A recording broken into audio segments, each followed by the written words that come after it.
आध्यात्मिक वक्ता श्रद्धेय भैया जी श्री धीरज सेठ जी के ओजस्वी विचार नित्य प्रतिदिन सुनने के लिए शंखनाद चैनल को लाइक करें, सब्सक्राइब करें और बेल आइकन को दबाएं ताकि हमारा अपडेट सबसे पहले पहुंचे आप तक। यहाँ पर श्री नरसिंह जी ने शिवजी भोलेनाथ की कृपा प्राप्त की है और शिवजी की कृपा प्राप्त करने के उपरांत उन्हें श्री कृष्ण भक्ति का रस मिला है और श्री कृष्ण भक्ति रस में उन्होंने प्रवेश किया। लेकिन महाराज का दर्शन करने के बाद श्री नरसिंह जब पुनः वापिस उसी मंदिर में आए, दिन प्रतिदिन आगे बढ़ते चली जा रही है लीला। वह आनंद कंद अकारण करण परमानंद श्री कृष्ण चांद की भक्ति में लीन है।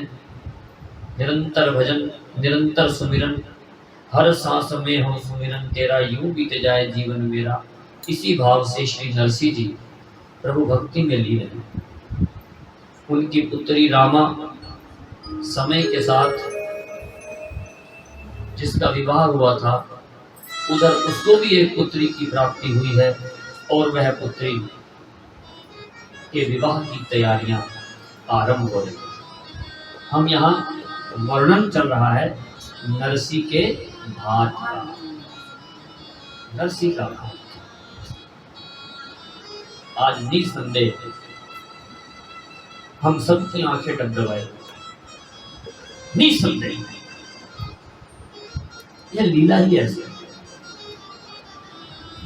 रामा की पुत्री सयानी हो चुकी है।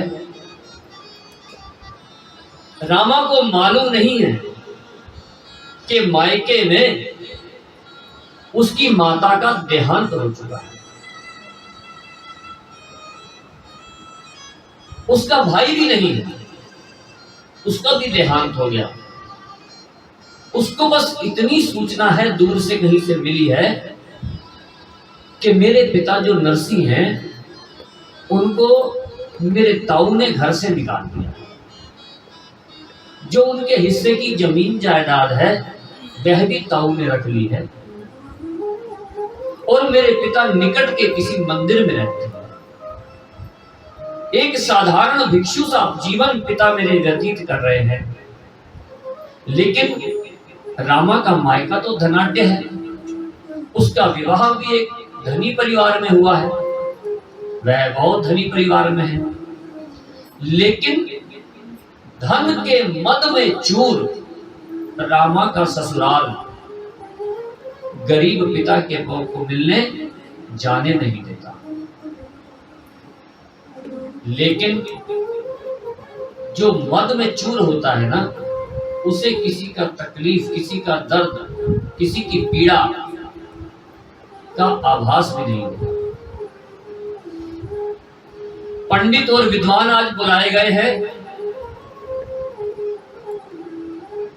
जो अपने समधी नरसिंह के लिए भात की चिट्ठी लिखवाई जा रही।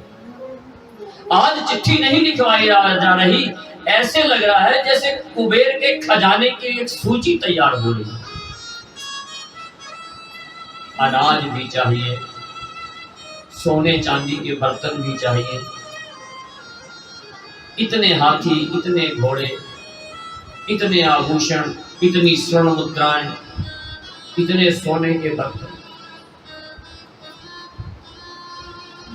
चांदी के बर्तन, वस्त्र, आभूषण, दुशाले, अनाज, मेवा। जो जो ससुर के मन और मस्तिष्क में अधिक से अधिक चीज वस्तुएं घूम सकती हैं, वह सूची में लिखी चली जा रही है। ससुर बोलते चले जा रहे हैं और पंडित और विद्वान लिखते चले जा रहे हैं। ना तो बोलने वाले की जिह्वा रुक रही है, ना लिखने वाले का हाथ रुक रहा है। लेकिन पर्दे की प्रथा है। रामा अपने कक्ष में दरवाजे के पास बैठी सब सुन रही है और अपने मुंह के आगे अपना दुपट्टा रख करके रोक भी नहीं पा रही है, सिर्फ सिसकियां ले रही है कि मेरे पिता जब इस पत्र को पढ़ेंगे उनका क्या हाल होगा। मेरे पिता यह सब सामान कहां से जुटाएंगे। आखिरकार जब वह सूची तैयार हो गई, हमारे ग्रामीण क्षेत्रों में आज भी कुछ जगह ऐसे संस्कार जीवित हैं कि जब महिलाएं अंदर अपने कक्ष में होती हैं और जब उन्हें अपने पति को बुलाना होता है तो वे चूड़ियां खनखना देती हैं। रामा चूड़ी खनखना रही है, दोनों हाथों की चूड़ियां दोबारा खनखना रही है, बार बार खनखना रही है, लेकिन पति तक आवाज नहीं पहुंच रही। आखिरकार रामा ने अपने पति को बुलाने के लिए दरवाजे की कुंडी खटखटा दी। जब पति का ध्यान उस ओर गया तो उसने इशारे से अपने पति को बुलाया। पति के भीतर आते ही उसने दरवाजे को बंद किया है, चटकनी लगाई और पछाड़ खा के पति के कदमों में गिर गई। हाँ पति देव, मुझे क्षमा करो। जिस बाप के पास 2 समय की खाने की रोटी नहीं, वह स्वर्ण आभूषण और स्वर्ण के थाल, अशक्तियां, मुद्राएं कहां से लाएगा। 2 समय का अन्न नहीं मेरे पिता के पास। पतिदेव, मुझे क्षमा करो। रामा ने अपने सिर का पल्लू अपने पति के कदमों में रखा है, चरणों में रखा है और चरणों में सिर झुकाकर दंडवत कर रही है कि पतिदेव दया करो। पति बोले, रामा यह रोने का नहीं, यह तो हर्षोल्लास का समय है। हमारी बिटिया सयानी हो गई है, घर में विवाह की तैयारियां हो रही हैं और तुम इस प्रकार रुदन कर रही हो। क्या चाहती हो? खुल के बोलो। कहती, मैं आपसे केवल भिक्षा में अपने पिता के प्राण मांगूंगी। मुझे मेरे पिता के प्राण दे दो, मेरा बाप मर जाएगा। मेरा बाप इस चिट्ठी को देख नहीं पाएगा, वह मर जाएगा। उसके पास है नहीं, वो कहां से लाएगा? वो कितनी भिक्षा लेगा? कहां कहां जाएगा? उसका कोई नहीं। केवल उसका एक भाई है जीवन में, जिसको उसके भाई ने भी उसे घर से निकाल दिया। मेरा बाप नहीं ला सकता। पति बोले, रामा, मैं बाबूजी के आगे कुछ नहीं कह सकता। बाबूजी अपनी जिद पर अड़ गए, उनकी इच्छा, मैं कुछ नहीं कर सकता। रामा बेबस, ना तो विद्वानों से उस चिट्ठी को छीन सकती है, ना ससुर को टोक सकती है, ना उस चिट्ठी को लेके जाने वाले नाई को रोक सकती है। आखिरकार नाई विद्वानों से वह चिट्ठी लेकर निकल गया। इधर नाई निकला मायके की ओर को और उधर रामा ने अन्न और जल का त्याग किया। अपने प्रभु के समक्ष रामा बैठी है, अन्न जल का त्याग करके, और अपने नारायण को पुकार रही है।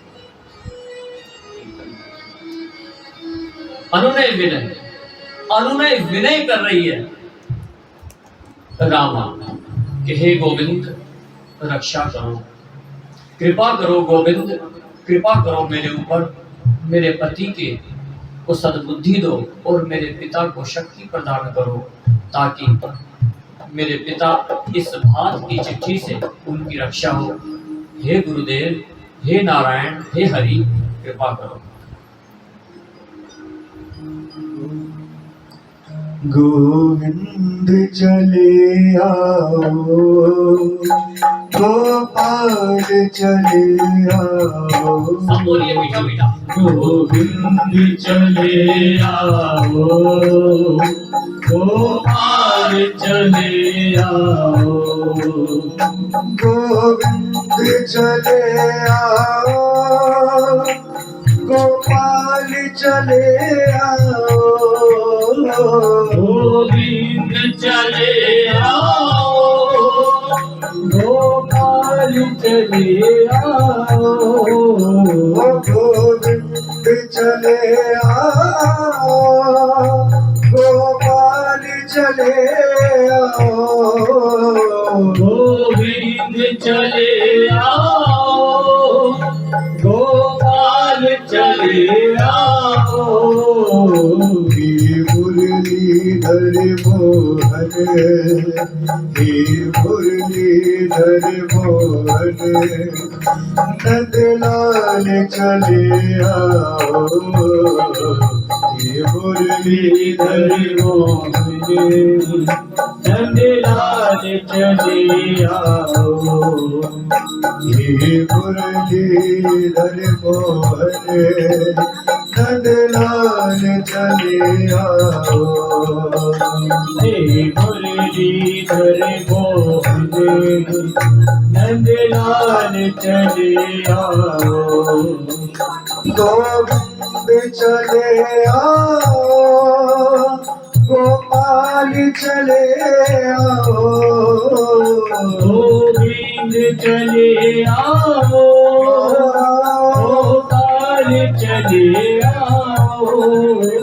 गोविंद चले आओ, गोपाल चले आओ, गोविंद चले आओ, गोपाल चले आओ।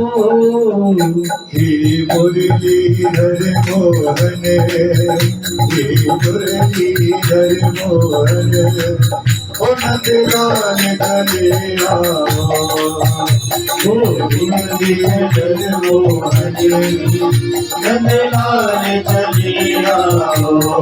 हे मुरलीधर मोहन, नंदलाल चले आओ। नंदलाल चले आओ। नंदलाल चले आओ।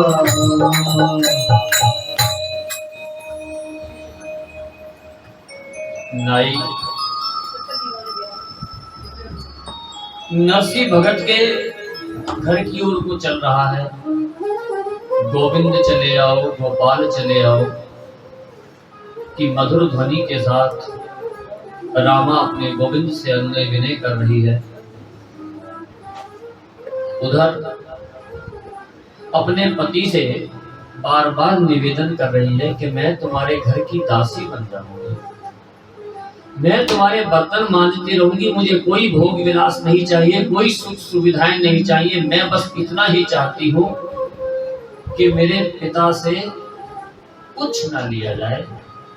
आप बहुत धनी हैं, आपके पास बहुत धन है, केवल मेरे पिता जब आए ना, आप मेरे पिता से बस इतना ही कहिएगा कि हे ससुर जी, आप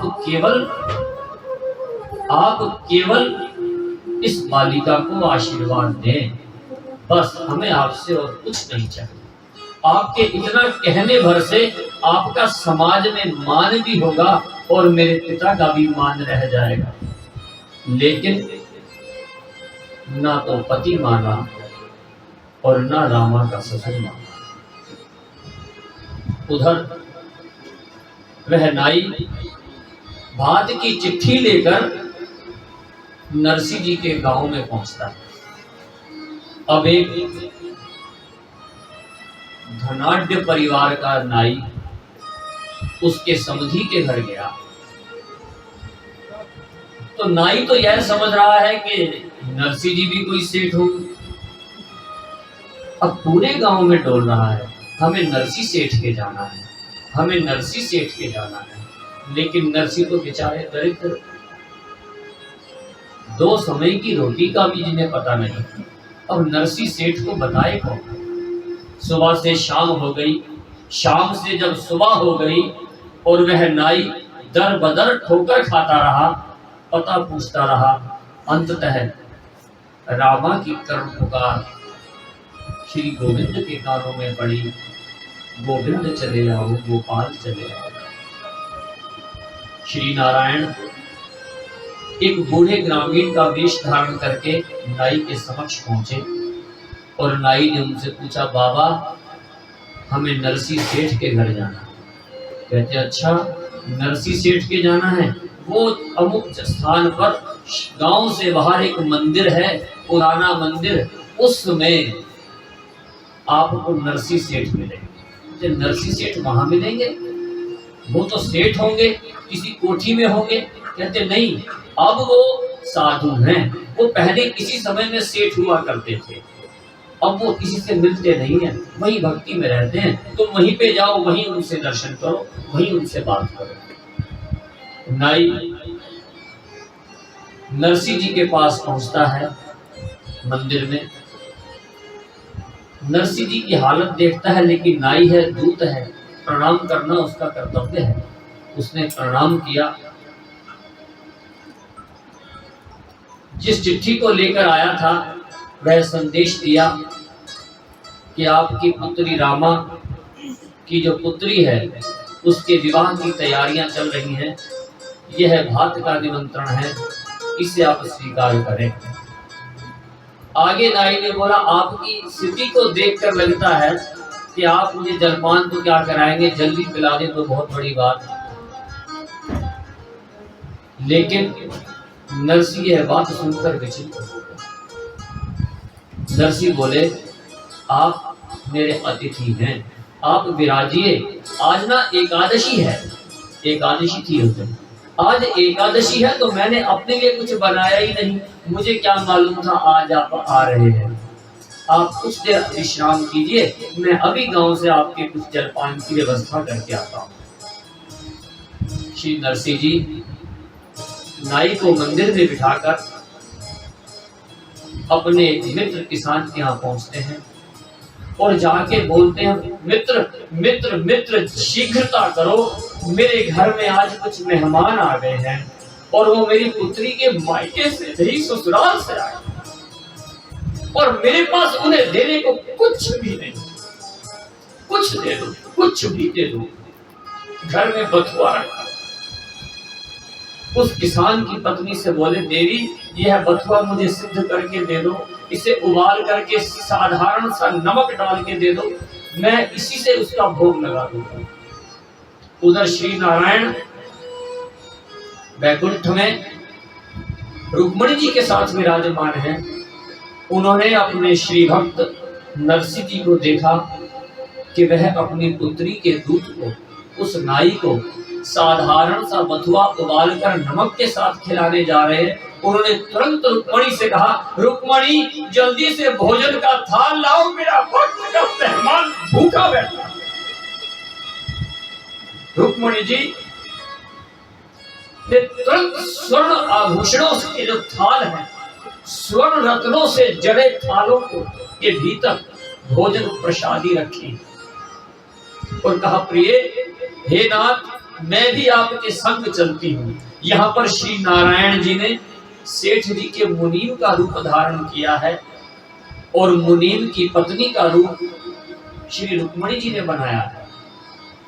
दोनों पति पत्नी का रूप लेकर नाई के समक्ष पहुंचे। नाई के समक्ष पहुंचकर उसे प्रणाम कर रहे हैं और नाई सोया है। देखिए, यहाँ भक्त की करुणा से करुणा निधान इतने प्रभावित हैं, इतने कोमल हैं कि जो उसके अतिथि आए हैं उसको जगा रहे हैं। हम आपके लिए भोजन लाए हैं। हमारे सेठ जी गए थे ना अभी अभी भोजन की व्यवस्था करने के लिए, उन्होंने आपके लिए भोजन भेजा है, आप भोजन पाइए। नाई ने ऐसा भोजन देखा तो क्या कभी सुना भी नहीं था, देखा भी नहीं था। नाई ने जब भोजन के थाल देखे, स्वर्ण थाल में भोजन, ऐसा सुंदर, ऐसा स्वादिष्ट भोजन, पूरा मंदिर महक रहा था। नाई ने जीवन में प्रथम बार ऐसा भोजन पाया। यहाँ श्री हरि स्वयं उस नाई के हाथ धुला रहे हैं, उसके प्रक्षालन कर रहे हैं, उसके पांव धो रहे हैं श्री हरि। नाई भोजन पा रहा है, श्री हरि पंखा झल रहे हैं। और जब भोजन पा लिया, श्री हरि स्वर्ण मुद्राएं भेंट कर रहे हैं दक्षिणा स्वरूप कि हमारे सेठ जी की यह परिपाटी है कि जो अतिथि आता है ना उसे खाली नहीं भेजते। और आपने भोजन तो पा ही लिया है। हमारे यहाँ ना ठाकुर जी की सेवा होती है और हमारे यहाँ यह परिपाटी है। जो बर्तन एक बार रसोई से बाहर आ गया, पाकशाला से बाहर आ गया, उसको हम पुनः पाकशाला में लेकर नहीं जाते। तो हे मान्यवर, इन बर्तनों को भी आप अपने संग ही ले जाएं तो कोई आपको इस बात का कोई क्षोभ तो ना होगा। नाई ने जीवन भर इतनी नाई को दक्षिणा नहीं मिली कि उसे कंचन के बर्तन मिल गए, स्वादिष्ट भोजन मिल गया, स्वर्ण मुद्राएं दक्षिणा में मिल गई। नाई ने खाना खाया, भोजन पाया, नाई थका हुआ था। नाई वही मंदिर में सेठ जी के आने की प्रतीक्षा में लेट गया। नाई की थकावट के कारण नाई की आंख लगी रह, कुछ देर सो गया। नरसी जी आए, उनके हाथ में बथुआ, बथुए में नमक, वो उठा रहे हैं। अतिथि उठो, अतिथि लीजिए, मैं प्रसाद लाया हूँ, पा लीजिए। नाई ने ऊँघते हुए कहा, नहीं महाराज, नहीं सेठ जी, अभी और इच्छा नहीं, अभी तो आपने इतना पवाया, आपका मुनीम आया था। तो मेरा मुनीम कब आया? कहते देखो, वह तो अपने स्वर्ण के जो बर्तन हैं वह भी मेरे को दे गया। श्री नरसिंह जी को समझते देर न लगी। आज ये कौन आया, ये कौन आया? महाराज, आपका मुनीम और आप इतने दयालु हैं, आपकी इतनी करुणा है कि आप अपने मुनीम को भेज रहे हैं, साथ में यह देखिए आपने स्वर्ण मुद्राएं भी भेजी मेरे को, और आप खुद ऐसे बात कर रहे हैं, ऐसे वार्तालाप कर रहे हैं जैसे आपको कुछ बोध ही नहीं, कुछ याद ही नहीं। आपकी करुणा महान है। प्रभु तो अंतर ध्यान हो चुके हैं। अब नाई और नरसिंह जी एक दोनों इकट्ठे बैठे बात कर रहे हैं। अंततः श्री नरसिंह जी ने जो चिट्ठी मिली है भात की, उसको श्री गोविंद के चरणों में रखा है और नाई को विदा किया। नाई वापस पहुंचा है रामा के पास। रामा ने अपने पिता का कुशल क्षेम पूछा, लेकिन योग माया से नाई वह मुनीम जी और मुनीम जी की पत्नी की बात और स्वर्ण बर्तनों की बात बताना भूल गया। नाई ने केवल अपने पिता की दयनीय स्थिति ही बताई कि तेरे पिता का यह हाल है, वह बहुत निर्धन है, खाने को अन्न नहीं है, तन ढकने को वस्त्र नहीं है, सिर छुपाने को छत नहीं है। समय कुछ और बदला, कुछ दिन और निकले, विवाह की तिथि निकट आ गई। नरसिंह को जाना है भात देने के लिए। नरसिंह कैसे पहुंचे? खाने को अन्न नहीं, पहनने को कपड़ा नहीं, जाने को किराया नहीं, भाड़ा नहीं, कोई वाहन नहीं, कोई बैलगाड़ी नहीं, टिक्का नहीं, तांगा नहीं। जहां नरसिंह जी रहते हैं वहीं निकट ही एक सूरदास साधुओं का एक छोटा सा आश्रम है। वहां सारे सूरदास बाबा रहते हैं, भजन करते हैं, भजनानंदी बाबा। उनके पास पहुंचे हैं नरसिंह जी। जाके उन्होंने विनय किया कि बाबा, मेरी ना लाली है रामा, और यही निकट ही गांव में उसका हमने किसी समय विवाह किया था। अब उसकी पुत्री का विवाह है, मुझे भात देने जाना है, क्या आप लोग मेरे संग चलोगे? मैं अकेला कैसे जाऊं? कुछ तो सगे संबंधी चाहिए। वह सभी बाबा लोग इकट्ठे हुए हैं और चलने की जब तैयारी करने लगे हैं तो जाएं कैसे? नरसिंह जी पुनः अपने मित्र किसान के पास पहुंचे। उसके पास एक पुरानी बैलगाड़ी है, उसके बूढ़े बैल हैं। उन बैलों के साथ उस गाड़ी को लाए हैं। 16 सूरदास बाबा नरसिंह जी उस पर विराजमान हुए हैं। हरि नाम संकीर्तन किया है और हरि नाम संकीर्तन करते करते उस बैलगाड़ी में बैठे हैं। और बैलगाड़ी में बैठकर रामा के घर की ओर को चले गए। आइए हम भी नरसिंह जी के साथ हरि नाम संकीर्तन करते हुए रामा के घर की ओर को चले।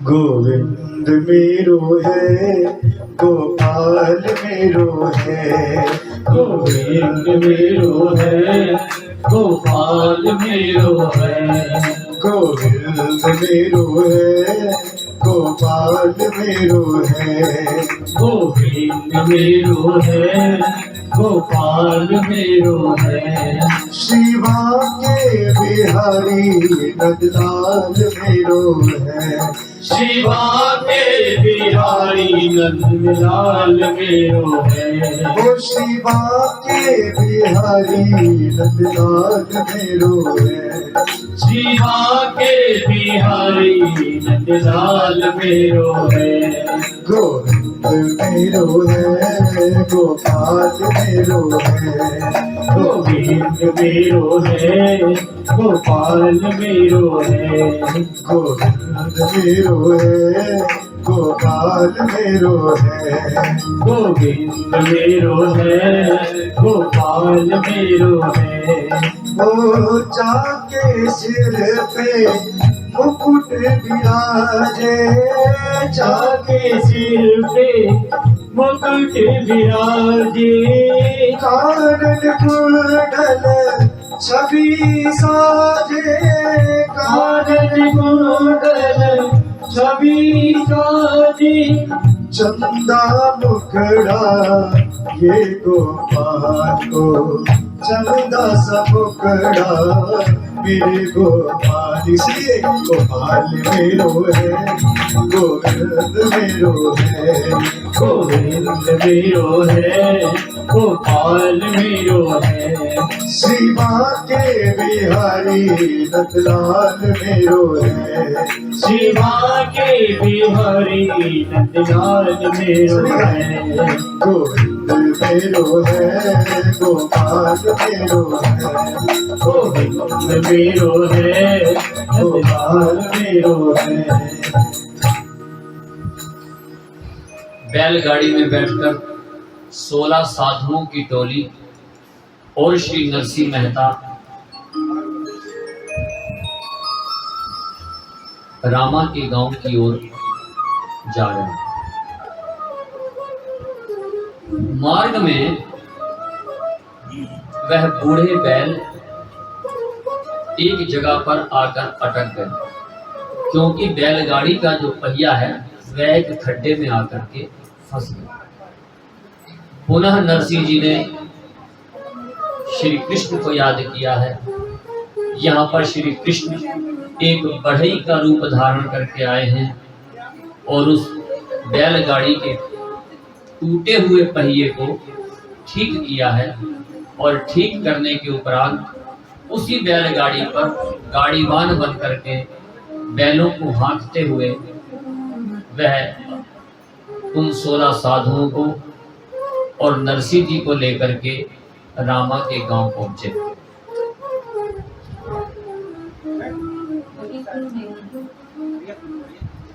रामा की ससुराल ने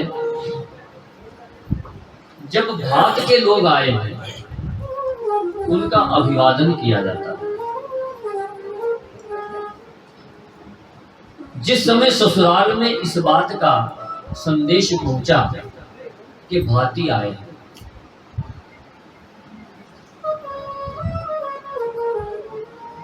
बालक की शादी में जब भाती आते हैं ना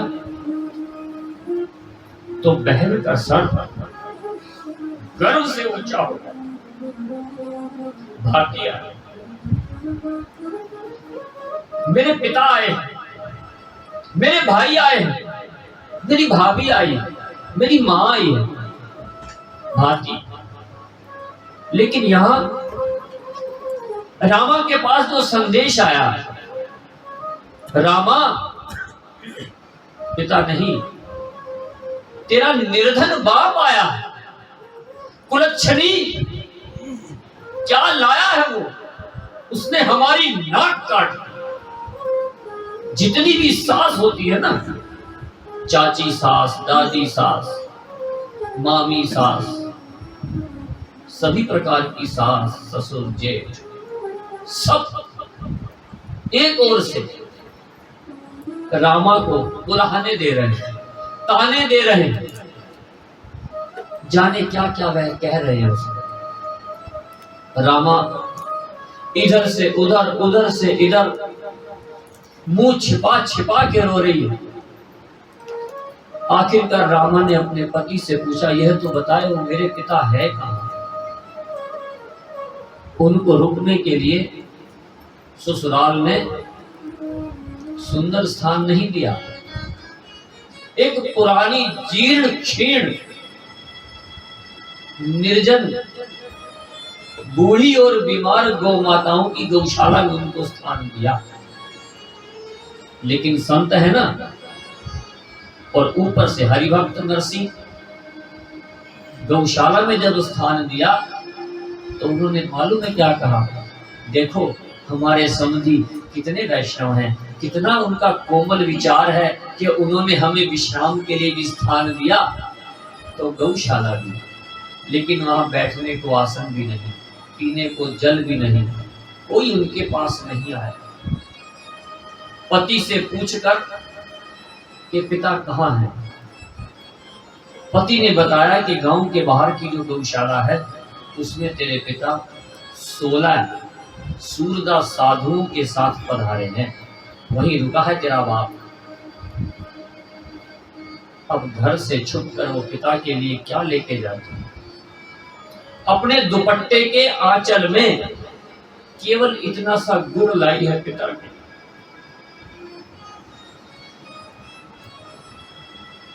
पिता से बोली, पिता बस मैं यही लाई है, मैं पिता से मिलूंगी क्या कह के। यह सोचती जा रही है, सब संतों को देख रही है, अपने पिता को खोज रही है, इधर उधर सब और देख रही है, लेकिन पिता नहीं दिख रहे।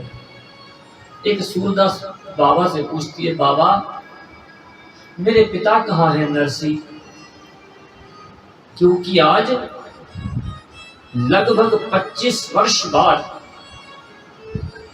वह पुत्री अपने पिता को देख रही है। विवाह के बाद तो पिता और पुत्री का कोई भेंट ही नहीं है। माँ का देहांत हुआ है, रामा के चिट्ठी आई है, ससुराल ने बताया नहीं कि इतने धनाढ्य परिवार की बहू एक निर्धन के यहाँ जाएगी तो हमारा अपमान होगा। भाई की मृत्यु की भी सूचना आई, लेकिन रामा को भेजा नहीं, उसको बताया भी नहीं। पिता को जब मिली थी विवाह के बाद तो मुलाकात ही नहीं है ना पिता से, तब तो पिता धनाढ्य परिवार में थे। अब पिता निर्धन है, दाढ़ी बढ़ गई, कपड़े फट गए, मैले कुचैले कपड़े, बाल बढ़ गए, संत का वेश, ऊपर से निर्धन, पुत्री पहचान नहीं पाई और पिता पुत्री को नहीं पहचान पाए। रामा एक बाबा से पूछ रही, बाबा मेरे पिता नरसिंह मेहता कहाँ हैं। इतनी बात सुनी, नरसिंह ने जब देखा ये मेरी पुत्री, जब बाबा ने पूछा तुम कौन हो, तो रामा बोली, बाबा मैं रामा, मैं नरसिंह मेहता की पुत्री हूं। इतना कहना था, नरसिंह दौड़ पड़े और अपनी छाती से अपनी बेटी को लगा दिया। आहा, एक पिता के लिए पिता और पुत्री का जो संबंध है ना, वह गंगा से भी पवित्र है, गंगा से पवित्र। एक पुत्री को सबसे ज्यादा दुख उस समय होता है जब उसके पिता का अपमान होता है, और उससे भी ज्यादा दुख तब होता है जब वह अपमान उसके ससुराल में होता है। रामा अपने पिता से लिपट कर रोई और बोली, बाबा आप यहाँ क्यों आ गए, आपको आना नहीं था बाबा, यह आपका अपमान करेंगे और आप अपने संग यह संतों की टोली ले आए। पिता और पुत्री दोनों मिल रहे हैं, दोनों एक दूसरे से लिपटे हैं, दोनों रो रहे हैं, पिता और पुत्री। जिस समय किसी के पिता का देहांत होता है ना, जब, और वह पुत्री अपने ससुराल से आती है अपने पिता की मृत्यु का समाचार पाकर, वह जब गली में पहुंचती है ना, तो वह विलाप करना आरंभ कर देती है। और जब चौखट पर पहुंचती है ना वह पुत्री, तो चौखट पर आकर पछाड़ खा के गिर जाती है, क्योंकि वह जानती है, उसे मालूम है कि मायका बेशक मां के नाम से है, लेकिन मायका तो पिता से है। पिता के बाद तो मैं अपने भाइयों की मोहताज हो जाऊंगी, भाई भाभी बुलाएंगे तभी आऊंगी। जिस समय मां जानकी जी की विदाई हुई ना, मां जानकी की विदाई में हम समाज में भी देखते हैं, बारातें आती हैं, पूरी रात बाराती नाचते हैं, पूरी रात बाराती नाचते हैं, लेकिन जिस समय लड़की विदा होती है ना, वह सब बाराती उस समय नाच गाना भूल जाते हैं। और यहां तक होता है कि दूल्हा बाराती सब गंभीर मुद्रा में होते हैं।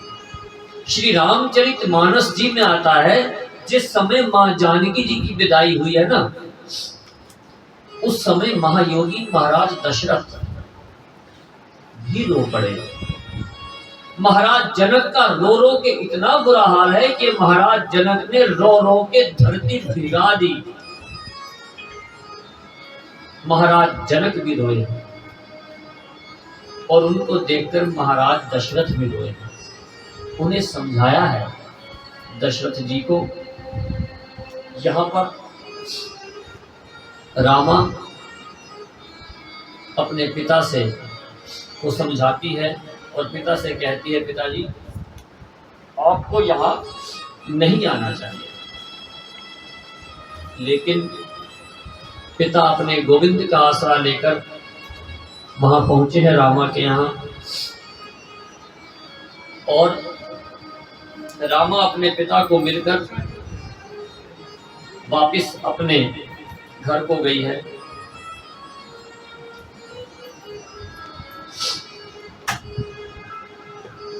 रामा ने मां का हाल पूछा है अपने पिता से, पिताजी माताजी कैसे? क्योंकि 25 वर्ष के बाद मिली है। रामा को मालूम नहीं कि उसकी माता का देहांत हो चुका है। नरसिंह जी यहाँ बहुत समझदार हैं, उन्हें मालूम है घर में उत्सव का माहौल है, और यदि मेरी पुत्री को पता होता तो वह अवश्य आती भी सही। इसका मतलब उसको मालूम भी नहीं।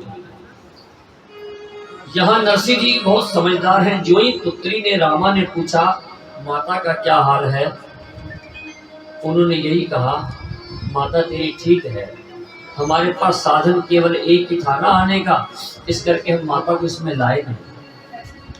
कभी विवाह इत्यादि से तुम निवृत्त हो जाओ, फिर हम तुम्हारी माता को लेकर आएंगे, तुम खुद आके ले जाओ। पिताजी भाई भी नहीं आया, भैया कहाँ? नरसिंह जी बोले, वो ना अभी सुनार क्या सर्राफ क्या कुछ काम था, तेरी ना छाप लेनी थी मुद्रिका, उसने तैयार नहीं करी थी अभी, तो वो लेके आता ही होगा। इतना कहा, रामा ने चुपचाप संतोष की सांस ली और घर के लिए चली। उधर रामा घर के लिए चली है और नरसिंह अपने गोविंद को याद करने के लिए संतों की टोली के साथ पुनः अपना पल्ला पसार कर बैठ गए। और फिर गोविंद चले आओ, गोपाल चले आओ, हे राधा वरमोह नंदलाल चले आओ, अपनी कर्ण पुकार। जब यह कर्ण पुकार श्री नारायण तक पहुंची। श्री नारायण से रहा नहीं गया, उन्होंने तुरंत एक आवाज लगाई और कुबेर का आवाहन किया और कहा, कुबेर जल्दी वेग सहित तुरंत चले आओ। भागे कुबेर, कुबेर भागे। रुक्मणी ने कहा, प्राणनाथ एकदम अचानक कुबेर का आवाहन, तुझे नहीं पता प्रिय? रुक्मणी देख, मेरा भक्त नरसी अपनी पुत्री का भात देना चाहता है, उसने मेरा आवाहन किया है, जल्दी चल, हम दोनों मिलकर नरसी का भात करें। पुनः दोनों मुनीम और मुनीम की पत्नी बने। उधर रामा को कोसा जा रहा है, रामा को कोसा जा रहा है कि तेरा पिता, तेरा बाप क्या लाया, तू दरिद्र की पुत्री है, तू दरिद्र के यहाँ से आई है। कोई रामा से ठीक से बात तक नहीं कर रहा। तभी 1 2 3 4 अचानक से निगाह गई, गांव के चारों ओर धूल का गुबार उड़ रहा है, गुबार उड़ रहा है धूल का, चारों ओर से धूल ही धूल, इतनी धूल जैसे बादल आ गए। यह क्या हुआ, इतनी धूल कैसे उड़ी? तभी निगाह जाती है, रामा के घर के बाहर सूचना आती है, महाराज महाराज, सेठ जी, जो नरसी मेहता के सेठ जी है ना, नरसी मेहता सेठ जी, उनके मुनीम जी भात लेकर आए हैं। रामा के घर वाले गौशाला की ओर को जा रहे हैं।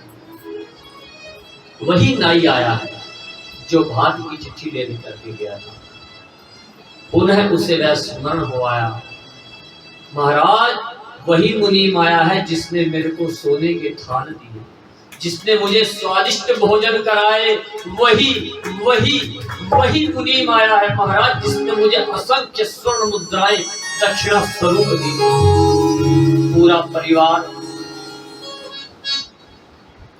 भारतीयों के पास गया है, 1 नहीं 2 नहीं 3 नहीं 4 नहीं 5 नहीं, असंख्य रथ भात से भरे हैं।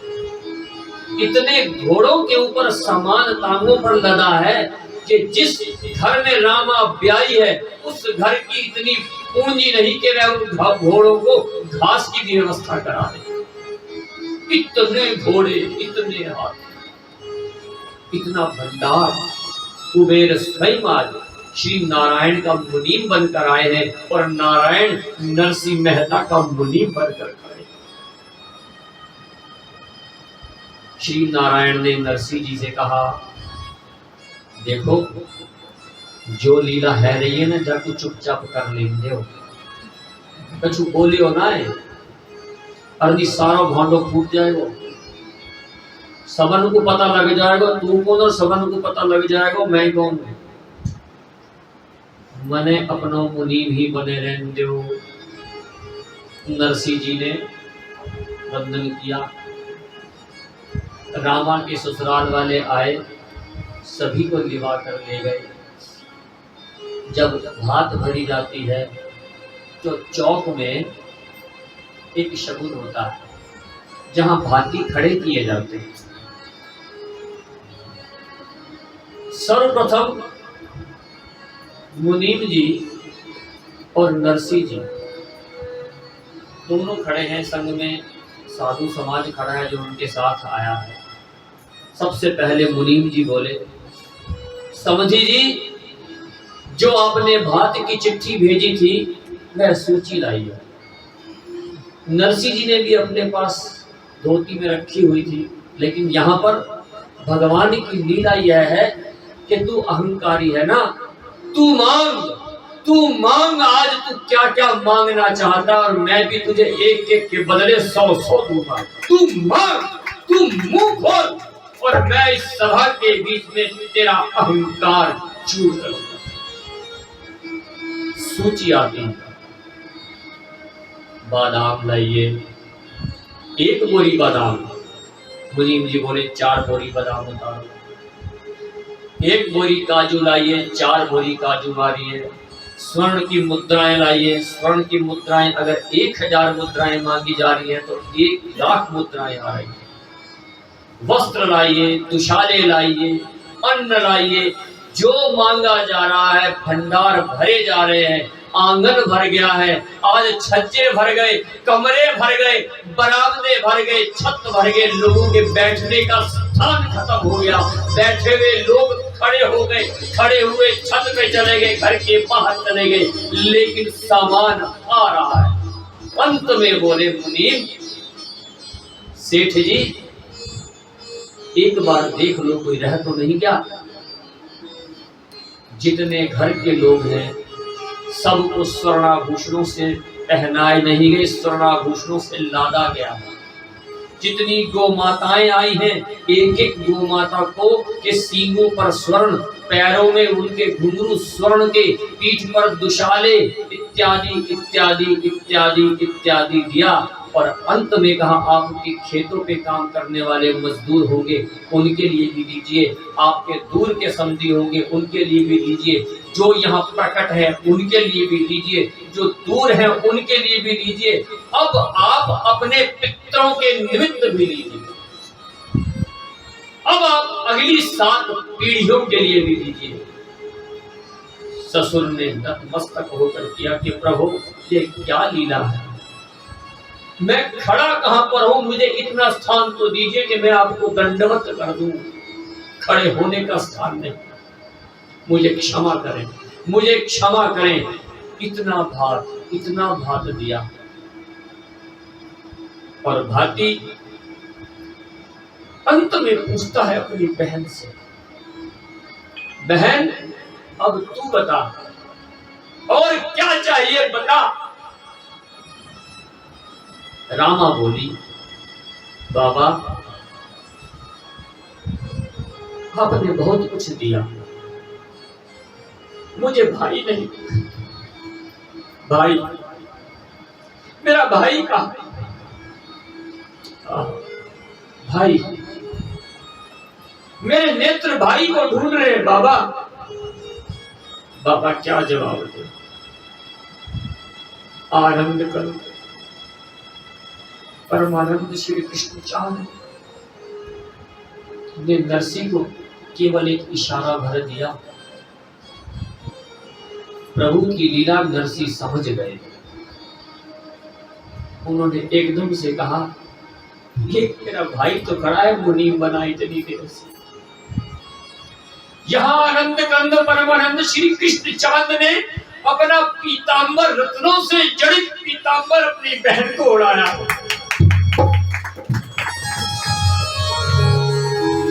अपनी बहन को स्वर्णाभूषणों से लाद दिया। और बहन अपने भाई से लिपट रही है, भाई को ढेरों दुआएं देती है। बहन को नहीं पता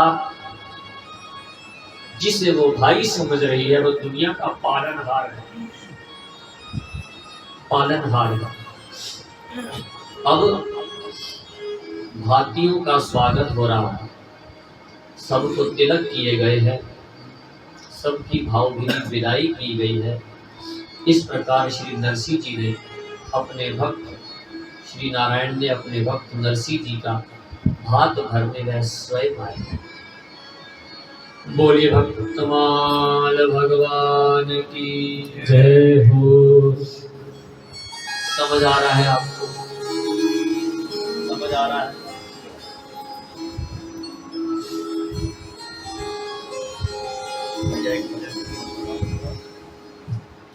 इसके बाद की एक कथा और है, आगे जो श्री हरि सुनना चाहेंगे। श्री सुदामा चरित्र आज की कथा है।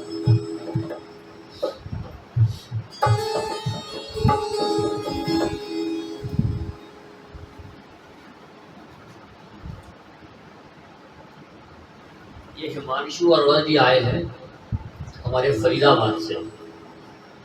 आप वृंदावन रस रीति के प्रचारक ही कहेंगे हम तो। बहुत आभार भैया, धन्यवाद।